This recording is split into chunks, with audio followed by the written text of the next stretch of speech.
أعوذ بالله من الشيطان الرجيم قل هذه سبيلي أدعو إلى الله على بصيرة أنا ومن اتبعني وسبحان الله وما أنا من المشركين. شهر رمضان الذي أنزل فيه القرآن هدى للناس وبينات من الهدى والفرقان. السلام عليكم ورحمة الله وبركاته. بسم الله الرحمن الرحيم. الحمد لله رب العالمين والصلاة والسلام على أشرف الأنبياء والمرسلين وعلى من تبعهم بإحسان إلى يوم الدين. محترم حضرات، آج کے درس میں ہمارے ساتھ جو آیتیں احکام سے متعلق ہیں ان میں سب سے پہلی آیت سورہ النساء کی آیا نمبر 89، اسی طرح 90 اور 91، ان تینوں آیتوں کو ہم انشاءاللہ اکٹھے سمجھیں گے. فاعوذ باللہ من الشیطان الرجیم. اللہ سبحانہ وتعالی نے فرمایا وَدُّوا لَوْ تَكْفُرُونَ. یہ منافقین کے بارے میں اللہ رب العالمین فرماتا ہے کہ یہ جو کفار ہیں اور یہ منافقین، یہ لوگ یہ چاہتے ہیں کہ تم بھی کفر کرو اور تم لوگ یکساں ہو جاؤ کفر میں. ان کی یہ چاہت یہ ہے کہ تم بھی کفر کی طرف لوٹ جاؤ اور ان کی طرح تم بھی یکساں ہو جاؤ کفر میں. فَتَكُونُونَ سَوَا، کہ تم یکساں ہو جاؤ گے. اللہ رب العالمین نے پھر اس کے بعد کہا فَلَا تَتَّخِذُوا مِنْهُمْ أَوْلِيَاءَ، کہ لوگوں تم انہیں اپنا دوست نہ بناؤ. یہاں خصوصاً ایسے لوگوں کے بارے میں اللہ رب العالمین بتاتا ہے جو لوگ اللہ رب العالمین کے دشمن ہیں، اسلام کے دشمن ہیں، مسلمانوں کے دشمن ہیں.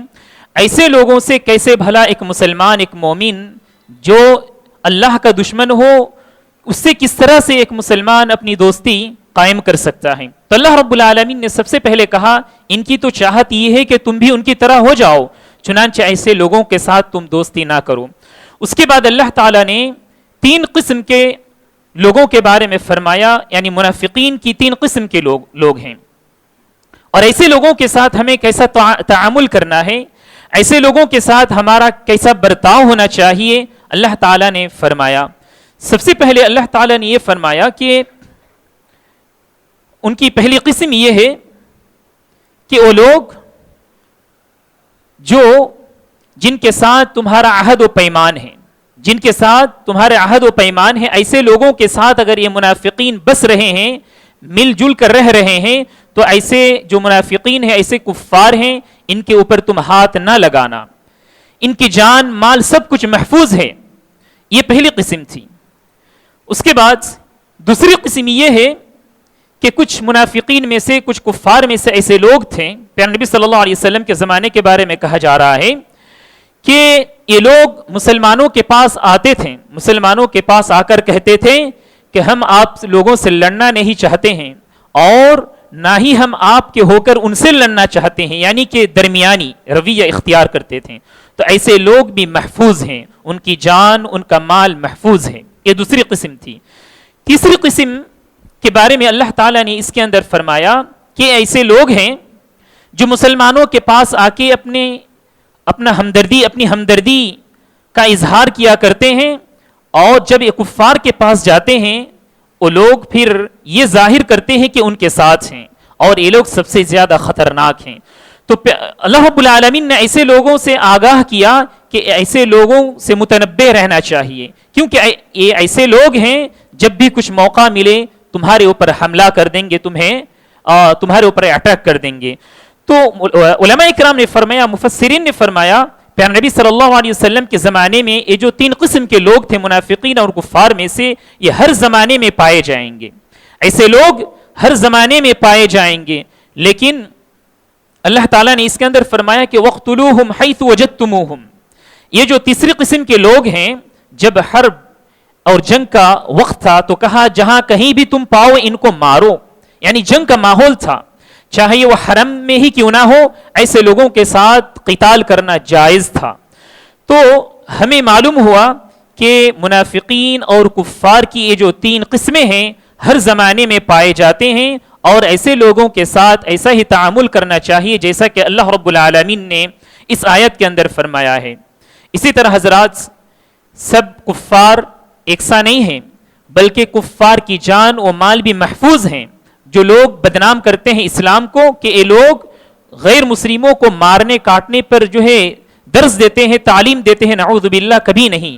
مسلمان جس طرح سے جان و مال کی حفاظت کرنے کی تعلیم ان کو دی گئی ہے، کسی اور دھرم میں یہ تعلیم نہیں ہے۔ آئیے ہم اور سمجھتے ہیں انشاءاللہ۔ اس کے بعد والی آیت ہے آیت نمبر 92 سورہ النساء کی۔ اللہ رب العالمین نے کہا اس آیت کے اندر وَمَا كَانَ لِمُؤْمِنٍ أَن يَقْتُلَ مُؤْمِنًا إِلَّا خَطَأً، کسی مومن کے لیے یہ زیب نہیں دیتا ہے کہ کسی اور مومن کی جان لے لے۔ کسی مومن کے لیے یہ بہتر نہیں ہے، یہ ٹھیک نہیں ہے کہ کسی اور مومن کا جو ہے مرڈر کر دے، اس کو مار دے۔ اب آئیے محترم حضرات، ہم یہ سمجھتے ہیں کہ جان کی کتنی اہمیت ہے اور یہ جان کی کس طرح سے حفاظت کی جا سکتی ہے۔ اس آیت کے اندر اللہ رب العالمین نے فرمایا، ہم سمجھتے ہیں۔ سب سے پہلے تو اللہ تعالیٰ نے یہ فرما دیا کہ مومن کا جو ایمان ہے، اس کے ایمان کا تقاضا یہ نہیں ہے کہ کسی اور کی جان لے لے، اسے ختم کر دے۔ اس کے پاس جو ایمان ہے، ایمان کا تقاضا یہ ہے کہ دوسروں کی جان کی وہ حفاظت کرے۔ محترم حاضرین، لیکن یہاں کہا کہ اگر کوئی مومن کسی اور مومن کو غلطی سے مار دے، غلطی سے مار دے، اس کا ارادہ نہیں تھا، اس کا مقصد نہیں تھا، لیکن غلطی سے کسی کیا مرڈر ہو گیا اس کے ہاتھ میں، تو ایسی صورت میں کیا کیا جائے گا؟ تو اس کو قرآن اور حدیث کی زبان میں قتل خطا کہتے ہیں۔ قتل جو ہے وہ 3 قسم کی ہیں: قتل عمد، قتل خطا، قتل شبہ عمد۔ یہ جو 3 قسم کی جو قتل ہے، اس کے لیے الگ الگ سزا ہے اسلام کے اندر۔ لیکن اس آیت کے اندر اللہ رب العالمین نے قتل خطا کے بارے میں فرمایا ہے کہ اگر کسی مومن کے ہاتھ کسی کا قتل ہو جائے، جی ہاں، خطا سے یعنی غلطی سے، تو کیا کرنا چاہیے، اس کی کیا سزا ہے۔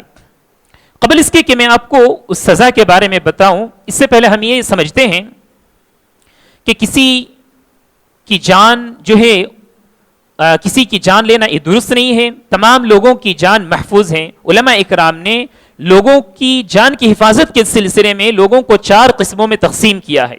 جن لوگوں کی جان مال سب محفوظ ہیں، ان کی قسمیں 4 بتلائیں۔ سب سے پہلے کہا المسلم، مسلم کی جان و مال محفوظ ہیں، کسی کے لیے جائز نہیں ہے کہ اس کی جان لے لیں۔ دوسری قسم یہ ہے کہ المعاہد، کسی قوم سے، وہ نان مسلم ہیں وہ لوگ، لیکن ان سے اور مسلمانوں سے ایگریمنٹ ہے، معاہدہ ہے، تو ایسے لوگوں میں سے کسی کی جان کوئی آدمی، کوئی مسلمان نہیں لے سکتا، نہیں لے سکتا۔ یہ دوسری قسم تھی۔ تیسری قسم یہ ہے ذمی، ایسے لوگ جو مسلم کنٹری میں رہتے ہیں، ان لوگوں کو ٹیکس دے کر رہنا پڑتا ہے، تو ایسے جو نان مسلم ہیں، ایسے جو غیر مسلم ہیں، ان کی بھی جان و مال کی حفاظت کرنا ضروری ہے، ان کی بھی جان لینا حرام ہے۔ چوتھی قسم یہ ہے المستأمن، المستأمن، مستأمن کہا جاتا ہے کہ غیر مسلم ہے، اب جو ہے جنگ کا ماحول ہے، جنگ کا ماحول ہے، اور کوئی غیر مسلم آ گیا، وہ یہ کہہ رہا ہے کہ مجھے امن دو، میں امن میں آنا چاہتا ہوں، میں شانتی میں آنا چاہتا ہوں۔ انشاءاللہ ہم پڑھیں گے سورہ انفال کے اندر، اگر کوئی آدمی جنگ کے میدان میں بھی امن چاہے، امن کی جگہ چاہے، تو مسلمانوں کو چاہیے کہ اس کو امن کی جگہ پکڑ کر لے جائیں اور اس کو سیف رکھیں۔ تو یہ 4 قسم کے لوگ ہیں جن سے لڑنا، جھگڑنا، مارنا بالکل حرام ہے۔ کیسے لوگوں سے ہمیں یعنی مسلمانوں کو اجازت دی گئی ہے یعنی لڑائی کی؟ تو کہا الکافر الحربی، کہ ایسے کافر، ایسے دشمن مسلمانوں کے اور اسلام کے، جو لوگ مسلمانوں سے لڑنا چاہتے ہیں، جو لوگ مسلمانوں کی جان و مال، آبرو و عزت کی حفاظت نہیں کرنا چاہتے ہیں بلکہ خراب کرنا چاہتے ہیں، نقصان پہنچانا چاہتے ہیں، تو ان کے بدلے میں ایسے لوگوں سے لڑنا جائز ہے۔ اب آئیے ہم یہ سمجھتے ہیں اللہ رب العالمین نے قتل خطا کے بارے میں کیا کہا ہے۔ اگر کسی مومن سے کسی اور مومن کی جان چلی جائے غلطی سے، تو اللہ تعالیٰ نے اس کی کیا سزا بتلائی ہے۔ کہا کہ فتحریر رقبۃ مؤمنہ، سب سے پہلے ایک غلام کی گردن کو آزاد کرنا ہے. غلام کا اس وقت ماحول تھا تو غلام کو خرید کر آدمی کو کیا کرنا چاہیے؟ اس کو آزاد کر دے. یہ ہے. دوسری بات یہ ہے وَدِيَةٌ مُسَلَّمَةٌ إِلَىٰ أَهْلِهِ، جس آدمی کی جان چلی گئی ہے اس کے جو ورثاء رہیں گے، وارثین رہیں گے، ان کو چاہیے کہ اس کی دیت دے دیں. دیت دے دیں. دیت کا مطلب کیا ہے؟ علماء اکرام نے فرمایا احادیث کی روشنی میں کہ 100 اونٹ دیے جائیں گی، یا تو پھر 100 اونٹ کی جو قیمت ہوتی ہے زمانے کی، یعنی زمانہ بدلنے کے اعتبار سے، تو اس کی قیمت دی جائے گی. اور بھی بہت ساری چیزیں آئی ہیں، لیکن علماء اکرام نے اس بات کو ترجیح دی ہے 100 اونٹ یا تو پھر 100 اونٹ کی جو قیمت ہوتی ہے وہ ادا کی جائے گی. وہ کن لوگوں کو دیا جائے گا؟ جو آدمی مر گیا ہے اس کے جو وارثین ہیں ان کو دیا جائے گا. اچھا، تیسرا آپشن کیا ہے؟ کہا الا ان يتصدقوا، اگر یہ لوگ یہ چاہتے ہیں جن کے خاندان کا آدمی کا انتقال ہو گیا ہے، وہ لوگ یہ چاہ رہے ہیں کہ ہمیں دیت نہیں چاہیے، جان چلی گئی ہے، پیسے لے کر کیا ہوگا؟ ٹھیک ہے، وہ لوگ یہ کہتے ہیں کہ چلو ہم معاف کر دیتے ہیں. اللہ رب العالمین نے ان کے معاف کرنے کو صدقہ سے تعبیر کیا ہے. اگر ان لوگوں نے معاف کر دیا تو اللہ رب العالمین کے پاس اس کا اجر و ثواب ان کو ضرور بضرور ملے گا. تو یہ قتل خطا کی بات تھی. 3 سزائیں ہیں اس کے اندر. اس کے بعد کہا یہ جو آدمی مر گیا ہے غلطی سے، فَإِن كَانَ مِن قَوْمٍ عَدُوٍّ لَكُمْ وَهُوَ مُؤْمِنٌ فَتَحْرِيرُ رَقَبَةٍ مُؤْمِنَةٍ، اگر یہ آدمی ایسے لوگوں کے ساتھ رہ رہا ہے، ایسے لوگوں کے ساتھ، فَإِن كَانَ مِن قَوْمٍ عَدُوٍّ لَكُمْ وَهُوَ مُؤْمِنٌ، وہ مومن تو ہے، جو مر گیا ہے وہ مومن تھا لیکن مومنوں کے ساتھ نہیں رہ رہا تھا، کفار کے ساتھ رہ رہا تھا، یعنی کہ ابھی ہجرت نہیں کیا ہے. تو اگر یہ آدمی مر گیا غلطی سے تو اس کی کیا سزا ہے؟ تو کہا فتحریر رقبۃ مؤمنہ، صرف گردن آزاد کرنا ہے، ایک غلام کو آزاد کر دینا ہے. یہاں دیت کی بات اللہ رب العالمین نے نہیں فرمایا، اس لیے کہ دیت ان کے وارثین کو دیے جاتے ہیں، اور جو وارثین ہیں ان کے یہ سب کفار ہیں. تو ایسی صورت میں صرف کہا کہ غلام کو آزاد کرنا ہے. غلام کو آزاد کرنے کی اگر طاقت نہ ہو تو پھر کیا ہے؟ وہ انشاءاللہ ابھی اس آیت کے آخر میں سمجھیں گے ہم. اس کے بعد ایک تیسری قسم کہا اللہ تعالیٰ نے، جو آدمی غلطی سے مر گیا ہے اس کی ایک تیسری قسم کہا وَإِن كَانَ مِن قَوْمٍ بَيْنَكُمْ وَبَيْنَهُمْ مِيثَاقٌ فَدِيَةٌ مُسَلَّمَةٌ إِلَىٰ أَهْلِهِ وَتَحْرِيرُ رَقَبَةٍ مُؤْمِنَةٍ. اگر یہ مرنے والا آدمی جو غلطی سے مر گیا ہے ایسے لوگوں میں سے ہے کہ جن سے مسلمانوں کا معاہدہ ہے، عہد و پیمان ہے، ایگریمنٹ ہے کہ ان کی جان محفوظ ہے، ان کی جان محفوظ ہے، ہر ایک دوسرے کی جان کی محفوظ کریں گے، عزت و آبرو کی محفوظ کریں گے. کہا کہ مرنے والا آدمی اگر معاہد میں سے ہے، چاہے وہ مسلمان ہو یا غیر مسلم مرنے والا، تو کہا تو مسلمان کو غلطی سے مارنے سے جو سزا ہے ٹھیک وہی سزا دی جائے گی. وہ سزا کیا ہے؟ جیسا کہ ہم نے ابھی سنا، 3 آپشنز ہیں، یا تو دیت ادا کی جائے، یا تو پھر غلام کو آزاد کیا جائے، یا تو پھر کہا کہ وہ آدمی اگر معاف کرنا، ان کے جو وارثین ہیں معاف کرنا چاہتے ہیں تو معاف کر دیں. لیکن اس میں ایک مسئلہ یہ ہے، جو آدمی مر گیا ہے معاہد اگر ہو تو دیت مکمل ایک مسلمان کی طرح دیت ادا کی جائے گی، 100 اونٹ. بہت سارے علماء اکرام نے احادیث کی روشنی میں بھی فرمایا ہے کہ نصف دیت المؤمن، کہ مومن کی جو دیت ہوتی ہے 100 اونٹ، اس کا آدھا دیا جائے گا، یعنی کہ 50 اونٹ یا تو پھر 50 اونٹ کی قیمت دی جائے گی. لیکن علماء اکرام نے یہ کہا اصل بات، صحیح بات تو یہی ہے کہ مسلمان کو مارنے سے غلطی سے اس کی جو سزا ہے سیم وہی سزا اگر معاہد ہے، یعنی کہ ایسا آدمی جن سے ہمارا ایگریمنٹ ہے، وہی ایک ہی چیز ہے.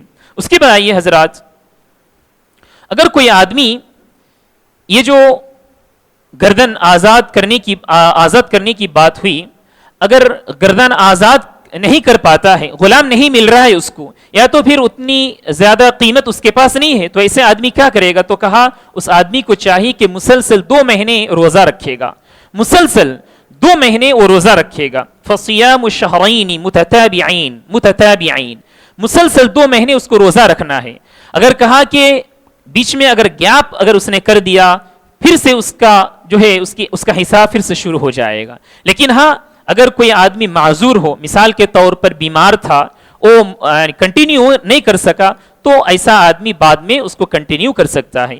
یہ تھی سزا اگر کسی آدمی نے غلطی سے کسی اور آدمی کو مار دیا۔ اب آئیے اس کے بعد والی آیت 93 میں، سبحان اللہ، اللہ تعالیٰ نے قتل عمد کے بارے میں فرمایا۔ جب اتنی کڑی سزا ہے غلطی سے مارنے کی وجہ سے، تو اگر کسی آدمی نے خود سے کسی کو عمدن مار دیا تو اس کی سزا اور بھی زیادہ بھینکر ہے۔ کہا کہ وَمَن يَقْتُلْ مُؤْمِنًا مُتَعَمِّدًا فَجَزَاؤُهُ جَهَنَّمُ خَالِدًا فِيهَا وَغَضِبَ اللَّهُ عَلَيْهِ وَلَعَنَهُ وَأَعَدَّ لَهُ عَذَابًا عَظِيمًا۔ کہا کہ اگر کسی نے کسی مومن کو مار دیا، جان سے عمدن مار دیا، جی ہاں، تو کہا فَجَزَاؤُ جَهَنَّمُ خَالِدًا فِيهَا، ایسے آدمی کی سزا یہ ہے کہ آخرت کی سزا یہ ہے کہ وہ آدمی ہمیشہ ہمیشہ کے لیے رہے گا۔ لیکن علماء کرام نے کہا کہ یہاں ہمیشہ کا مطلب یہ نہیں ہے کہ کبھی وہ جہنم سے نہیں نکلے گا۔ اگر اس کے پاس ایمان ہے لیکن اس سے یہ غلطی ہو گئی تھی تو کبھی نہ کبھی اللہ رب العالمین اس کو جہنم سے نکال کر جنت میں ڈالے گا۔ یہ پہلی سزا تھی۔ اس کے بعد کہا اللہ رب العالمین کا غضب، اللہ رب العالمین کا غصہ ایسے آدمی کے اوپر نازل ہوگا۔ وَلَعَنَهُ، اور اللہ رب العالمین کی لعنت بھی ایسے آدمی کی زندگی پر ہے جو آدمی کسی اور آدمی کی جان عمدن لے لیتا ہے۔ وَأَعَدَّ لَهُ عَذَابًا عَظِيمًا، اور ایسے آدمی کے لیے اللہ رب العالمین نے بہت ہی بڑا عذاب اور سزا تیار کر رکھا ہے۔ محترم حاضرین، اگر کسی آدمی نے کسی اور آدمی کو عمدن مار دیا، یہ تو سزا ہم نے آخرت کی سزا سنی۔ اب آئیے دنیا کے اندر کیا کوئی سزا ہے اس کے لیے؟ تو کہا کہ قصاص ہے۔ وَكَتَبْنَا عَلَيْهِمْ فِيهَا أَنَّ النَّفْسَ بِالنَّفْسِ، کہ ہم نے لوگوں کے اوپر لازم کر دیا کہ اگر کسی نے کسی کو مار دیا تو اس کے نفس کے بدلے نفس لیا جائے گا، یعنی جان کے بدلے جان لی جائے گی۔ لیکن جان کے بدلے جان، یہ سزا لینے کی سزا کون دے گا؟ یہ حاکم وقت، قاضی، ہر کوئی نہیں، آپ میں ہم نہیں، عام آدمی نہیں۔ بہت سارے لوگ یعنی غلط فہمی کا شکار ہو جاتے ہیں اور آگے بڑھ جاتے ہیں، اس طرح سے غلطی کر بیٹھتے ہیں۔ ایسی بات نہیں ہے، یہ معاملہ کورٹ میں جائے گا، کورٹ سے فیصلہ کیا جائے گا کہ ہاں اس کی یہ سزا ہوگی۔ تو پہلی سزا تو یہ ہوئی قصاص، جان کے بدلے جان۔ لیکن دوسری سزا یہ ہے دیت، یعنی ان کے وارثین، جو آدمی مر گیا ہے اس کے وارثین یہ کہہ رہے ہیں ہم یعنی قصاص نہیں لیں گے، دیت ہم قبول کریں گے۔ دیت کیا ہے؟ وہی ہے 100 اونٹ ادا کیے جائیں گے، یا تو پھر 100 اونٹ کی جو قیمت ہوگی وہ ان کے وارثین کو دیا جائے گا۔ تیسرا آپشن جو ہے وہ ہے معافی۔ اگر یہ لوگ کہتے ہیں وہی بات جیسا کہ ابھی ہم نے گزشتہ آیت میں سنی، اگر یہ لوگ ان کے وارثین، مرنے والے کے وارثین یہ کہہ رہے ہیں کہ ہمیں کچھ نہیں چاہیے، اللہ رب العالمین اس کا بدلہ دے گا، تو یہ بہت اچھی بات ہے، اللہ رب العالمین اس کا بدلہ آخرت میں دے گا۔ یہاں ایک سوال یہ ہے کہ اگر کسی آدمی نے کسی اور آدمی کو عمدن مار دیا، کیا اس کی توبہ قبول کی جائے گی؟ کیا اس کی توبہ قبول کی جائے گی یا نہیں؟ علماء اکرام نے فرمایا اس کی توبہ قبول کی جائے گی، لیکن چند علماء اکرام نے یہ کہا کہ نہیں، ایسے آدمی کی توبہ نہیں قبول کی جائے گی۔ لیکن صحیح بات تو یہی ہے کہ اس کی توبہ قبول کی جائے گی۔ اس کی دلیل یہ ہے سورہ الفرقان کے اندر اللہ رب العالمین نے جہاں قتل، زنا اور بھی بہت سارے جو جرائم ہیں اس کا جب اللہ رب العالمین نے ذکر کیا، اس کے بعد کہا الا من تاب وعمل عملا صالحا، لیکن ایسے لوگ جن لوگوں نے توبہ کیا، سچے دل سے ان لوگوں نے توبہ کیا، تو ایسے لوگوں کو اللہ رب العالمین معاف کر دیتا ہے۔ تو پتہ چلا اگر کسی آدمی سے اتنی بڑی غلطی بھی ہو جاتی ہے تو اس سے بھی اللہ رب العالمین جو ہے اس کو معاف کر دے گا۔ لیکن یہاں ایک سوال یہ ہے، اچھا صرف معافی سے ہی بات مکمل ہو جائے گی؟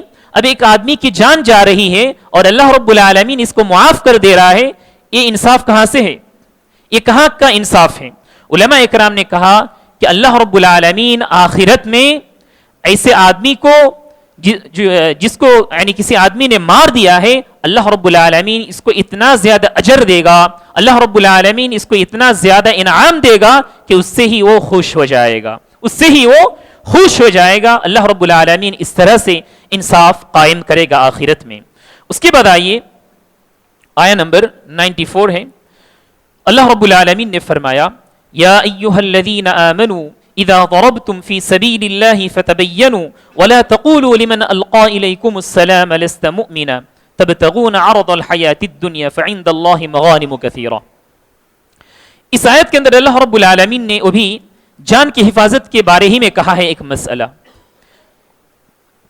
علماء یعنی صحابہ اکرام رضوان اللہ علیہ مجمعین اس وقت ایک مرتبہ ایک سفر میں گئے ہوئے تھے اور ماحول بہت گرما ہوا تھا، جہاد اور جو ہے لڑائی جھگڑے کا معاملہ چل رہا تھا. ایسے میں کیا ہوا، صحابہ اکرام رضوان اللہ علیہ مجمعین کی ایک جماعت سفر میں تھی.